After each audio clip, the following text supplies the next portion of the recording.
were just discussing about ego some time ago. Yes, So, that's very poetic. yeah, why is ego required? I mean, eventually Yeah, we ask it to be exactly. dissolved and all. Yes, So, why does yes, it come into yes, play, and yes, what exactly is ego? yes. Yeah. So you see, when people didn't have houses and they just lived wherever they made a little den or something or whatever, it's like it's my place. Now, slowly they started building houses. So what happened when they built houses? They wanted to at least keep their house nice.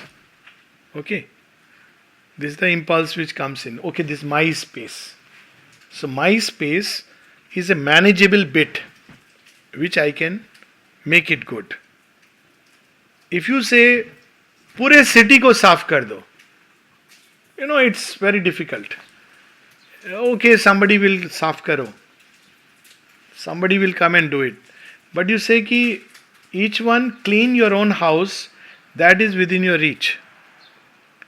So human beings को, this is a illusion given to human beings that this is me, this part of nature. Essentially, nature is one, it's like one vast ocean.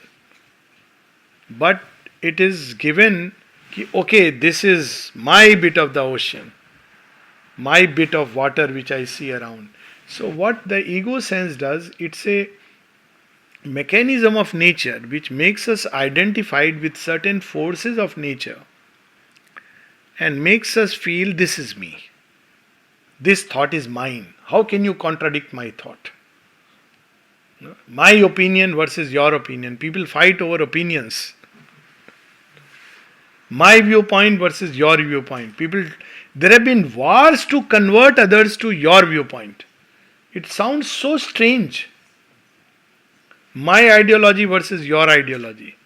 Now, why does nature create this illusion? Is because first you have to get crystallized and formed as an individual. Why you have to do it? Because now in man there has to start a conscious evolution. Before man there is no ego sense. In lower animals there is no ego sense. Why does the ego sense come? Because man is that state where you have to now consciously connect with the divine. So how do you consciously connect? One of the means is to offer. Now what will you offer? That which is yours.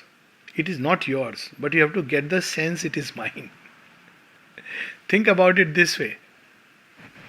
If divine came and asked me, ki, give something, so I am going to change it.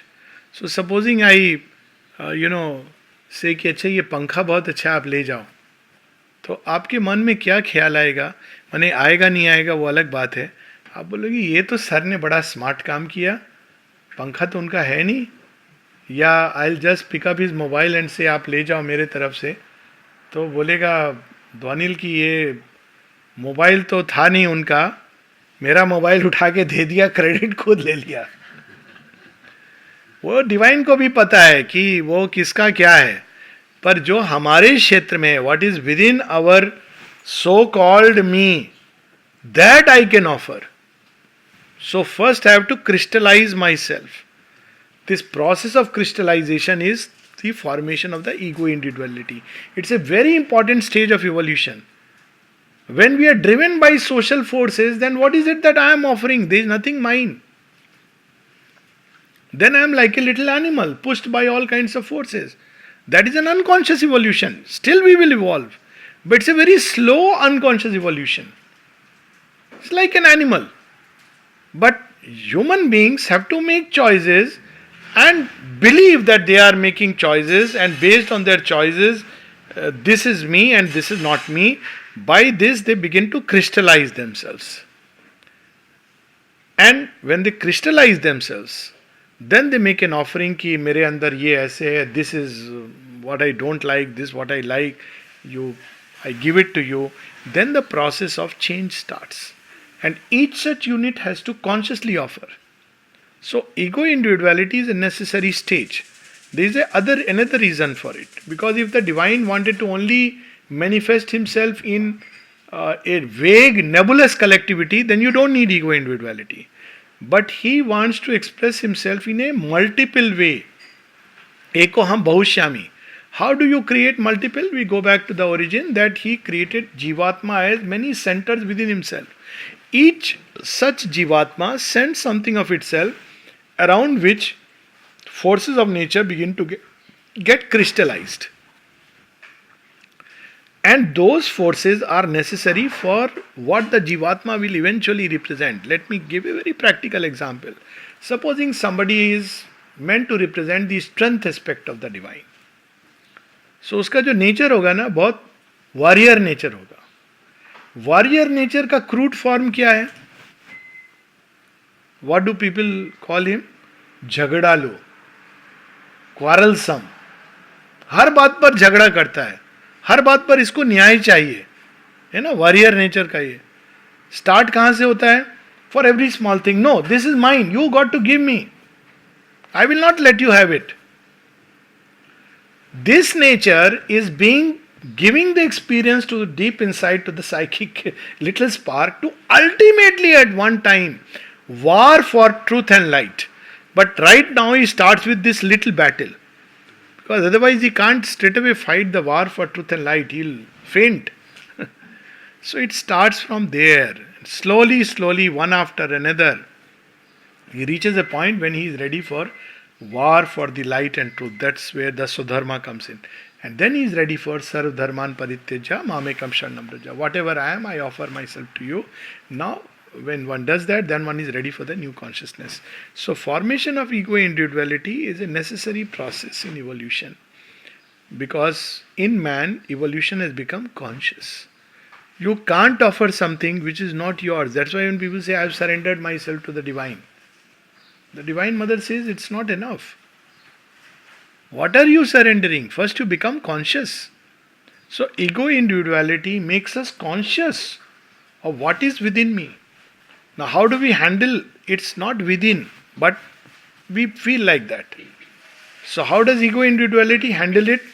It says in the beginning, नहीं ये सब जो गंदा चीज है ना मेरे अंदर नहीं है, वो पड़ोसी के अंदर है. All the bad things are in my neighbor and others. I'm a good guy. Isn't it a universal illusion? Best guy in the world is me and I'm targeted and singled out by the whole world. Whereas next level is when you begin to see, no, I have all the things which others have. Then you start the process of offering. That's why self-righteousness prevents offering. Self-righteous people only fool themselves that they are very good guys and others are the bad guys. But in reality, all the forces of nature move everybody. They just take different forms. So then we begin to offer. This crystallization is important. So it's important also to know how to create a ego individuality. So the best way to create a ego individuality in the best possible way. I'm talking of those who have not entered into the spiritual evolution. And in all good societies it was like that. You pick up your highest center of thought and you organize your life around that. Whatever is the highest center of thought. So that becomes your ego individuality. Then you start saying ki this I am offering to you. Mother gives another example. It's about ice cream. So to ice cream बनाने के लिए आप पहले दूध वो सब बना के फिर एक एक सांचे में डालते हो. वो जो सांचा होता है ना वो ईगो इंडिविजुअलिटी है. And that is how the one becomes the many, because each psychic then takes this experience and grows through that, through some lives. Then it becomes a full-fledged psychic being. Then it begins to offer. Then the ego individuality begins to go away, and in its place something new and more beautiful can come. In at least that individuality. That's why it's a long process. Is it important for children as they grow till a certain stage of their life to first attain the ego individuality? Very important. That's why, and that is happening. Very important. Before even the idea of spirituality is introduced to them, or they might get yes. between the two. No. Spirituality as the final, giving up of the ego, that comes much later. They have to go through the steps. Otherwise, people can get completely confused. That's why there is a very interesting phrase in the Gita. The one who knows the truth does not delude others by his knowledge. Oh, you have to get rid of the ego.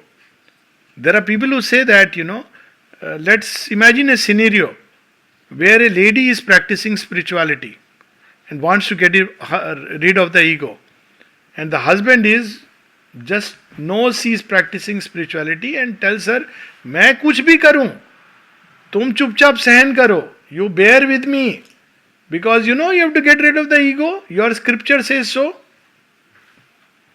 So, ego giving up is not becoming a doormat.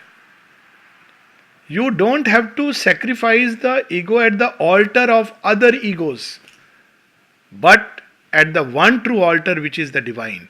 So, what happens when you don't have, normally what happens when we are guided only by social and external codes of conduct, we have never given a thought. So, we don't have an ego individuality. This is a big problem in India, incidentally. Very big problem, because you are always driven by society, what others want. Always somebody else calls the shots and decides for you. It's either the parents or the society at large, the religious to which you are. So there is no ego individuality. And therefore you will see that the evolution gets stopped, it gets stuck at this point. People can't go beyond even the religion, because it's like, नहीं हमारे शास्त्रों में लिखा है, because you have never learned to choose. But ego individuality is formed by making your choices. When you tell your parent, no, it's okay, you have led your life your way, I want to lead it my way. It starts from there. Children are doing it. Nature will make sure that now, because we are entering the phase of evolution where ego individuality will become indispensable. And if one is still, Mother has gone on to say, if you are still living by social ideas, then you are not ready to even step into the spiritual life. So, it will happen whether we like it or not. We have to go through that. If one is still driven by social forces, I'll give you many examples. I've met people and heard these things. Oh, I wanted to come to ashram, but क्या करे मेरे जीजा के ताऊ के बेटे का शादी हो गया. Fine, you made a choice. You made a choice. You can't, hang on like this between 10 things and then expect that there will be a big transformation one day. Then at 50 or 60, one starts saying, oh, likha hai books mein, all this is written, but it is not, Then the Gita will become just a scripture you read every day, but don't follow it. But spirituality is not like that. All spiritual beings were fiercely individual. All the avatars were fiercely individual. Look at Rama. People paint him like an extremely obedient son and all that. Look at Rama, fiercely individual. When he goes to the jungle, then later on all of them request him, no, it's okay, I said in a moment, you don't have to fulfill. Rama was not going out of just mere obedience. Rama was already on the path of yoga. He was practicing samta because he knew his mission is to destroy the asuras. He took it as an occasion that, okay, fine, this is a chance I get to come to terms, hand to hand, and practice equanimity. That is there in the Ramayana itself. Rama was not just, and people have derived from that a whole idea, whatever your parents say, you must obey, because see how Rama did. So if parents tomorrow say, ask dowry, otherwise burn the bride, you should follow it. That's how the logic went, which is very unfortunate. That's why we see the Samaj did not evolve, it started degenerating. But all spiritual beings, look at Shiva, fiercely free. His father-in-law is calling him, he doesn't go. He doesn't call him, he says, I don't want to go. Look at Krishna, fiercely individual. All the great saints, sages, look at Buddha. Swami Vivekananda, this is a very interesting story. Somebody told about Swami Vivekananda ki, Shankaracharya does not say this, what you are saying. You know what Swami Vivekananda told back? Yes, but I, Vivekananda, says so. It's my experience. Buddha, what not he must have heard from people. कैसा आदमी था, घर छोड़ दिया, चिंता नहीं, ये क्या करेगा, बहुत गलत किया, यही सब बोला होगा ना लोगों ने उस समय के. क्या राजा राजधर्म छोड़ के चला गया.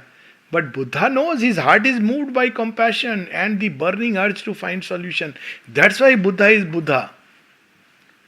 So, anyone you take any example in spiritual life of a single person who has achieved anything worth it, they all have been fiercely individual. This is necessary and it's God's will. That's why Eko Ham Bahushyami. If he wanted to create everybody the same, then animal creation is good enough. But he doesn't want that. Look at the beauty. He wants that each one represents one aspect of the divine and they come together and weave a wonderful dance. And that is very challenging. So, it's a necessary stage without which one cannot really enter. If one wants to be a social person, then be a social person. It's all right. One will get lot of accolades. People will say, "Arey, kitna badhiya, dekho." But if one wants to be a spiritual person, then you have to follow what the divine wants us to follow. That's what is called sincerity. Society may say, what happened with Meera? यही हुआ ना मीरा के साथ. Society ने क्या नहीं कहा होगा. We today revere her as a saint. Think of a scenario where, she leaves the house and wanders alone. Even today, if a woman does that, what will people say? What did Meera do? Meera wanders alone, goes into court, sings. Now it's okay, we call her saint. But those days, look at the individuality of this lady, the courage that held with everybody. To me, Krishna is the ultimate. So that's the process. Very important. Which means teaching children at a more pragmatic level how to make choices. They have to make choices. This thought that Papa says so, therefore you must do, has to go out. If you don't behave well, what will auntie think? Go out. You make a choice. You go through the consequences. You will make wrong choices. Doesn't matter. At least you are making a choice. Make a choice. So learn to make choices initially and then appeal to the intellect when the child grows up. Initially appeal to the psychic sense. Do you think it's a beautiful thing you just said? So the child probably, after some time will say, nah, yeah, good, very nice. Do you think you feel, not like I'm saying not to say this. No, that's not a choice. You made a choice. And with everything. Then when grows up little more, maybe 13, 14, even before that, sometimes consequences. Sometimes you have to allow children to go through those consequences. You don't allow to go through consequences, then the child never learns. Then when the child grows up, then appeal to the reason. Discuss. It's a long process. Children can be very taxing. No, I don't care. You have to discuss. Sometimes hours. Because they are now rational beings. And it's good because their mind will be shaped, carved. Don't get agitated. Ki, oh, ye sun nahi raha hai mere baat. Doesn't matter. Carve. When you are like an artist chipping. What you are doing through all this, not that he must listen to me. No, he must learn to reason. That's all that is your object. I have spent like that. Sometimes hours, discussing with my son. And then later on I would tell him, don't think I am taking away the right of choices. All that I am doing is I want to sharpen. So now he understands. Oh, he is discussing because he wants to. I want to discuss with you as a friend. Tell me why you are doing it. Have you done this, that? Then he is free to make choices. But when we make choice, that's why even about marriage, about children, everything, they should choose whom they will marry, what they will do, where they will live, whether they will live in India, abroad, wherever it is, what profession they will undertake. हमारे यहाँ सब choices तो कोई और करता है. We don't even know, and it's a irony because such a fire in the Indian heart, endowed with spiritual life, but it doesn't come out because it's buried under. Ultimately, you end up कि अच्छा उसका शादी है, I must carry gifts. ये मंदिर में नहीं जाऊंगा तो समाज वाले क्या बोलेंगे, है ना ये. So where is the true life? I'm being very honest. You have to be brutally honest if you want to lead a spiritual life. समाज वाले बोलेंगे, बोलने दो. सच्चाई तो सच्चाई होती है ना. So that's the problem. So teach the children to make choices. You don't need that now, isn't it? But teach them to make choices. Very important. Let them not become clones. Yeah, that's it. The father is hearing.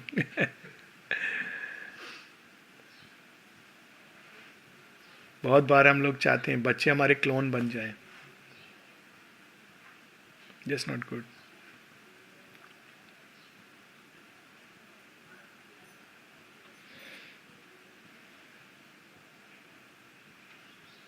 So, anything else, or we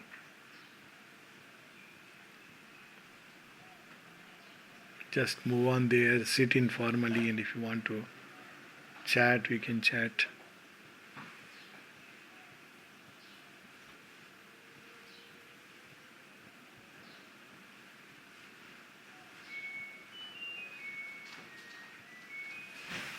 What's the time like?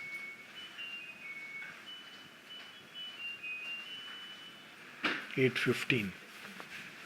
So we have another 15-20 minutes if you want.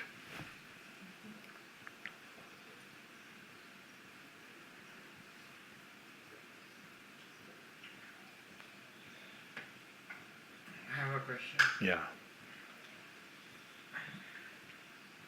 What I mean, I love Sanskrit as a language,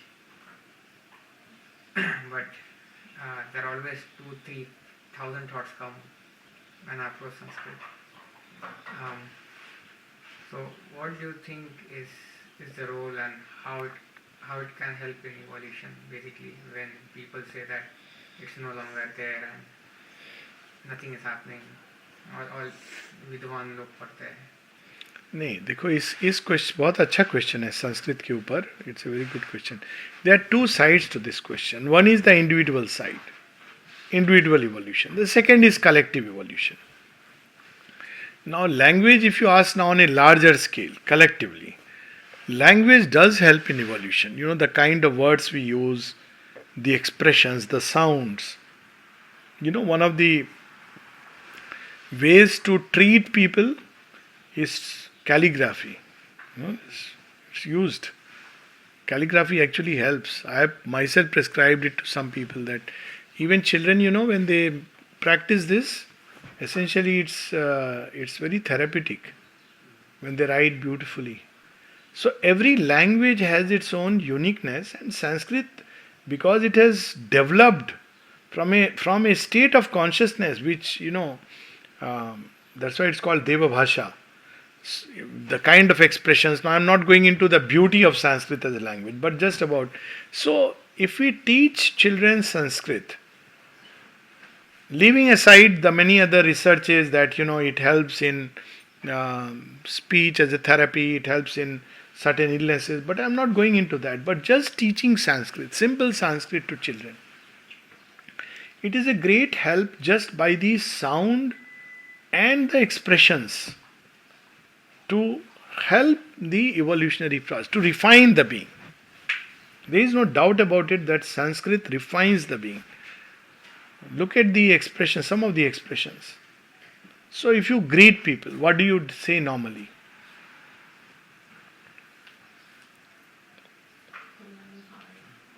Hi, hello, good morning. These are the expressions. What do you say in Sanskrit?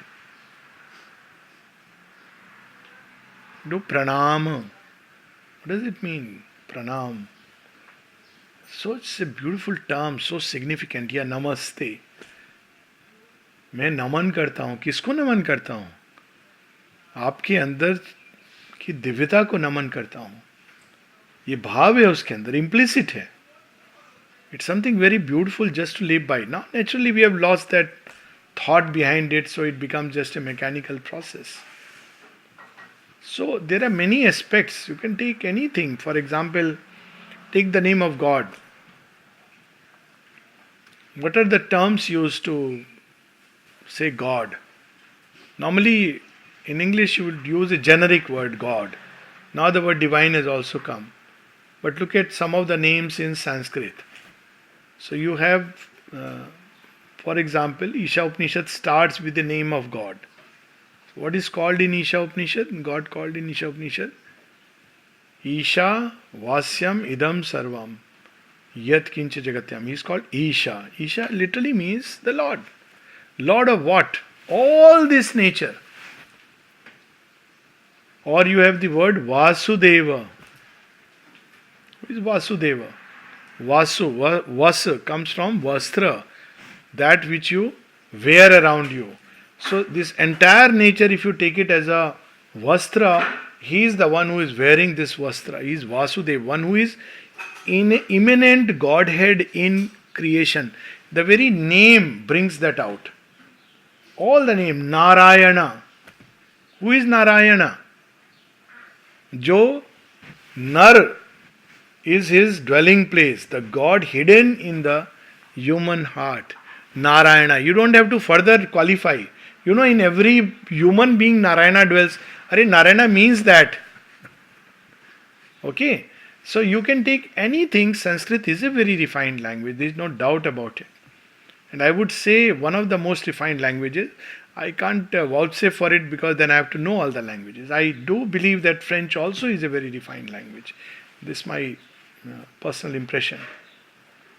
Sanskrit is a very refined language. And when you teach refined languages to children, their consciousness tends to get refined. This is one part of it. But the other, more personally, that we all should learn Sanskrit for our spiritual progress, that is not true. There have been mystics all over the world. Which language did Ramakrishna Paramahans know? Sri Aurobindo knew Sanskrit and everything, but did he become the master of yoga by knowing Sanskrit? The mother, she knew Sanskrit much later, she read that. So, spiritual evolution at a certain point, it depends on nothing except your aspiration and sincerity of your aspiration. One may know Sanskrit and yet be a same scoundrel. I have seen people who are, who teach Sanskrit in places, but they are the same egoistic human beings who are worried about their own pay package. But it does help nature. It refines nature. And if somebody is fortunate to learn it from childhood, it's wonderful. In ashram school, for example, everybody learns Sanskrit, French and mother tongue. So since some of you have an idea of school, it's something very simple and beautiful. And as an individual, if you feel like learning it, surely one can learn it.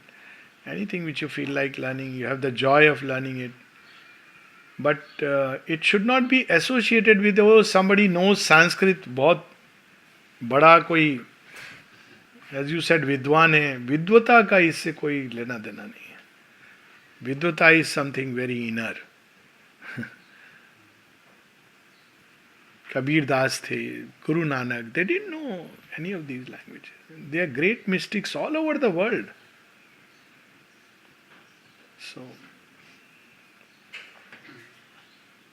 but every child should know, if children, a Matrabhasha also. It's very important. The unique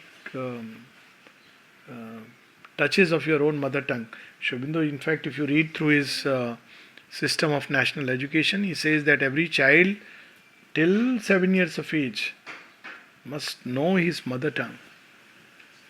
It's not necessary to expose to any other language. The child will pick up.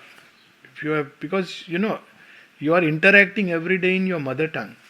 And children pick up the richness of a language through which they can express all their feeling states.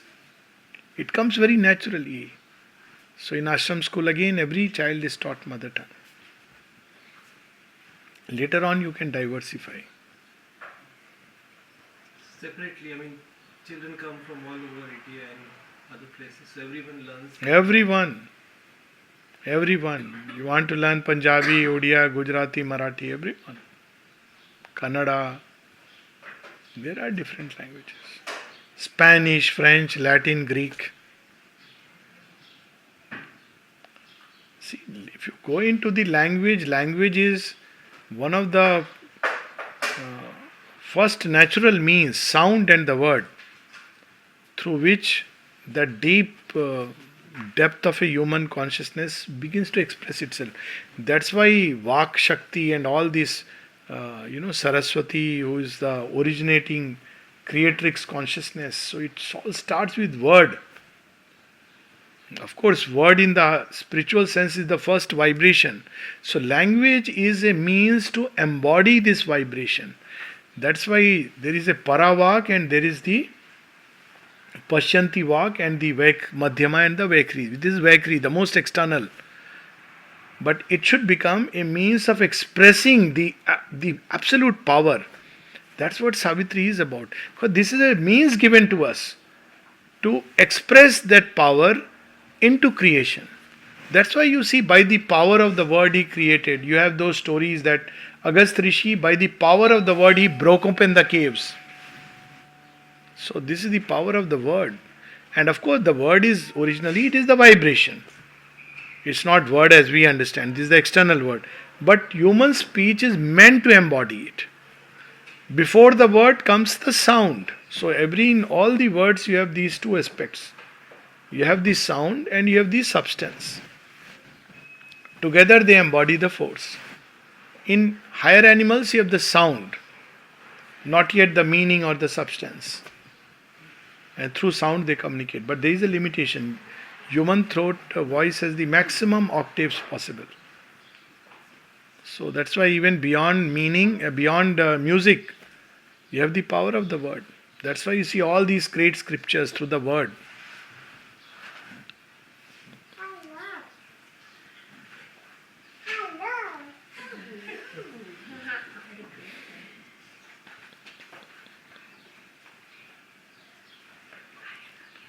So, shall we read sometime Savitri? Tomorrow we can read something from Savitri. Unless there are something else. So, we can read something from Savitri about the mantra.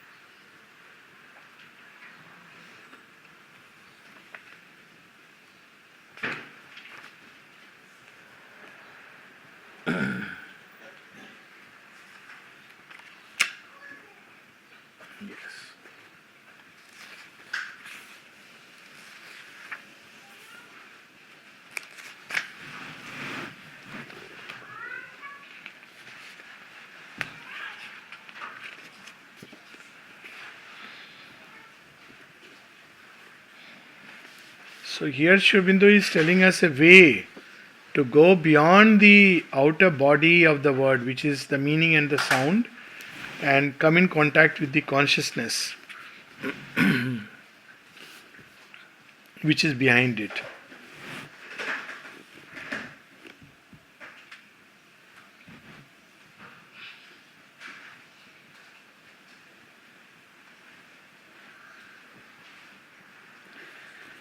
As when the mantra sings in yoga's ear, its message enters, stirring the blind brain, and keeps in the dim, ignorant cells its sound. The hearer understands a form of words, and musing on the index thought it holds, he strives to read it with the laboring mind, but finds bright hints, not the embodied truth. Then, falling silent in himself to know, he meets the deeper listening of his soul. The word repeats itself in rhythmic strains.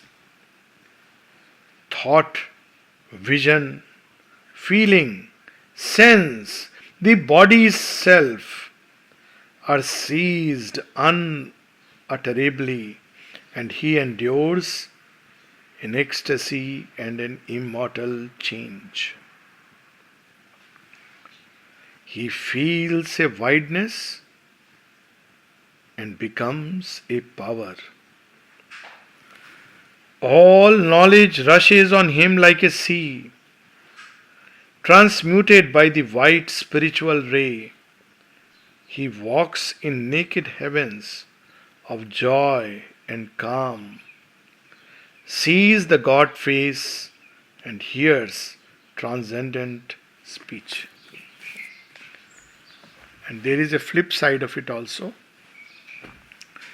Since the word is power, what we speak we should be very careful about. Several places Mother has spoken about this. That even what we think we should be careful about. Because our thoughts affect others. They influence others. Because when we speak, we are projecting certain vibrations into earth, atmosphere, and they have their effect.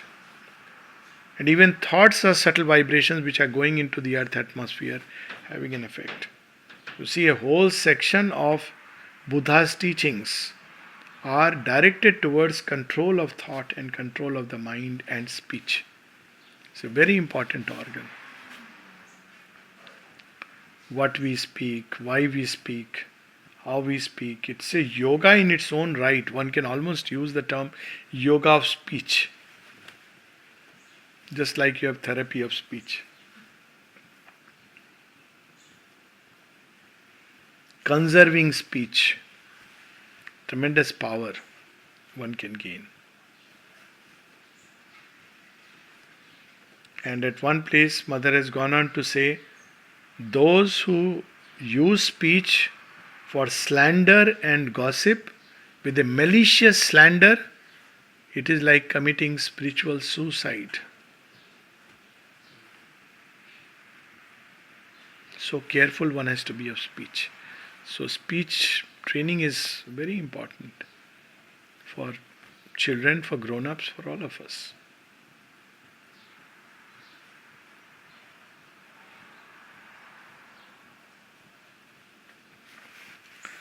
Okay, so let's stop here.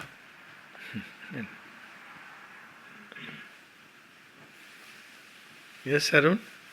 You have something else in your mind, or? There's a lot, but yeah, eventually. Okay, one last question if you have something.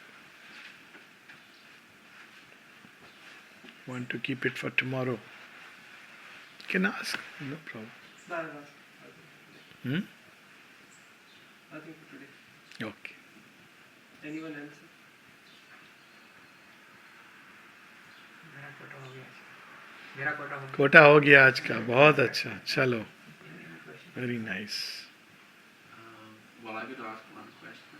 Yes, please.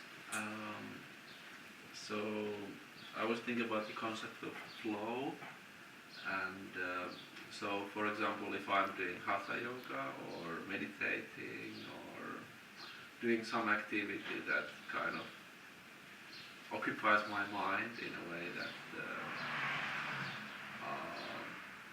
there are less conscious thoughts, even like dancing. How do you integrate that to your daily life? It's wonderful. So, special practices of yoga help in creating a background consciousness. And as I'm sure you must have noticed, that this background consciousness then remains for some time. Say soon after meditation, if you go out, and for some time you will remain in that what is called as a meditative state or a meditative atmosphere. But then after a while we lose it because the collective life all around is like that, it absorbs us, And initially, we are not strong enough spiritually. It is also true. It's like when a big oak tree is still a small little sapling or a plant, still it can be uprooted by the storm. But when it grows into a big banyan tree, then it is impervious to everything. That's why in every yoga, there are certain proscriptions and prescriptions initially. So prescription is do this, do this, do this, like the practices. But there are certain proscriptions which also need to be taken into consideration. So a free mixing with anyone and everyone. In the ashram context, it was to that extent that mother did not encourage too much of vital interchange, with all kinds of people, because then you lose it much faster. So say when from a meditative state I am traveling, let us say in a train or working in my office, I should be careful of my interactions, so that and how to know who is the person. We'll know it. There are some interactions where somehow this state remains. There are some where too much of vital is drawn away. So it's for us to study ourselves. Certain kinds of events completely may suck away. Marriages, for example. Frankly, and attending weddings, especially big fat Indian weddings, is suck away. You just imagine, by the time you're out of that, you are drained, or you may feel exuberant, but actually, it's not a very good thing from the spiritual point of view. So there are certain events and circumstances, places, initially. There is a time when nothing matters. Then it's a big banyan tree and you can go anywhere. Even people with whom one, exchanges, sits together and eats, the programs one watches, all this one has to be careful about. These are the proscriptions of yoga, which are important to take into consideration. So all life is yoga comes later. First it is like you are navigating through a narrow passage. So it's like entering into a more and more narrow and concentrated practice, because you want to remain concentrated. You don't want to lose that consciousness. Then a time comes when it enters into a great wideness. Then all is sky and God. But this is the middle phase. This is one. Second is that a practice which should complement these special practices, let's say of Hatha Yoga, is what is beautifully given in the Gita is remember and offer. There are very nice two phrases in the Gita where it says, if you die remembering me, you come to the highest state. But then the Gita gives the other part, therefore, even while engaged in the great battle of life, remember and offer. So I have found it one of the best things in practice, and there have been months when I would drive the scooter and my whole concentration would be in the heart, where I would be just calling Ma, Ma, Ma, Ma, and one can pick up a mantra or an image, and to practice this inner concentration while one is going through life. This is the second part of this whole journey where one carries it. Then comes a third level where the work I am doing. Now this is about inner state. One has an inner state. Let's say that one has gone through these two levels. Then comes the work that I am doing. Is it the work that is the expression of the divine will, or is it that I am doing, just out of the past sanskaras of nature, because I am compelled to do. So here comes a choice that one makes. In the yoga of withdrawal from life, one says it doesn't matter, it's my past sanskaras, I detach myself and continue doing it. But a yoga which gets back upon life, one has to then begin to, in that quietude, seek the divine will. And it may not come initially, it doesn't matter. But if one is persistently offering whatever one is doing and aspiring, a time will come when the entire inner being will, the chick is ready to hatch, and it will begin to show us a subtle indication that no, this is the direction that we must take course. This was there as part of the journey in ignorance, because of many forces at play. Now there is a journey in light, so another kind of set of forces are going to come into play, and then one must follow it faithfully. So these are the three levels. Then of course, then perfecting the instruments comes with Sri Aurobindo's yoga. But up till here, the traditional yoga, especially the yoga of the Gita, guides us. So, to special practices to supplement with prescriptions initially, then to remember and offer, all this can go together, then to aspire for the divine will to express itself through the actions, whatever one is doing, and then finally the divine will decides what action I would do. That is, there is a word called used in the Gita, Sarva Sankalp Sannyasi, where I have given up my personal will and wait for the divine will to express itself. So this would make the steps and stages of the yoga in everyday life. But one thing should be very clear, that two kinds of life don't go together. One has to make a choice, pass through this phase of narrowing. Then when one is in that state, then it's a different story altogether. Then we are, all the time in that God consciousness. But one should not presume that one has arrived there. So for a long time it's important whom one is meeting, where one is going, and especially collective gatherings. This may not directly be, but in India, too many things, social, and it's not very good from spiritual point of view. That's why in ancient times, spiritual people often retreated into isolation, because that was the only way to safeguard. And the term which is used to explain this is sincerity. That's where sincerity counts. See, everybody knows about the practice. It's all there. Sincerity is about that how far I am willing to go in living this life. And one has to go through that phase when one may be misunderstood, one may be considered impractical. All these things will come. But I personally look at it very simply, that if you have made a choice, then you have made a choice. As simple as that. A decisive choice that this is what I want and nothing else can satisfy my thirst. Then why not put oneself fully into the fire, bonfire? वो कहते ना तिल तिल करके जलने से क्या फायदा है? जल जाओ एक बार. Burn yourself completely rather than getting burnt in bits and pieces. It's a very painful thing to prolong that journey. So become an Agni Kund and throw yourself into that. Okay, that's a beautiful state to be in. One line from Savitri which describes this state beautifully. He mounted burning like a cone of fire. State of Ashupati, when he is retreated from all the noise of earthly life and its tramp, then he is in that state when he is indifferent to doubt and to belief. Death lay below him like a gate of sleep. Another state of the yogin described in Savitri is, obedient to a high command she sat. Savitri is now sitting to discover the secret of this transformation. How she can be a victor over death and be a master of fate. So Sri Aurobindo describes so beautifully. Obedient to a high command she sat. Time, life and death were passing incidents, obstructing her view with their transient sight. So many things will happen. We should not be dragged into it, because this is what is called as the seat of the yogin.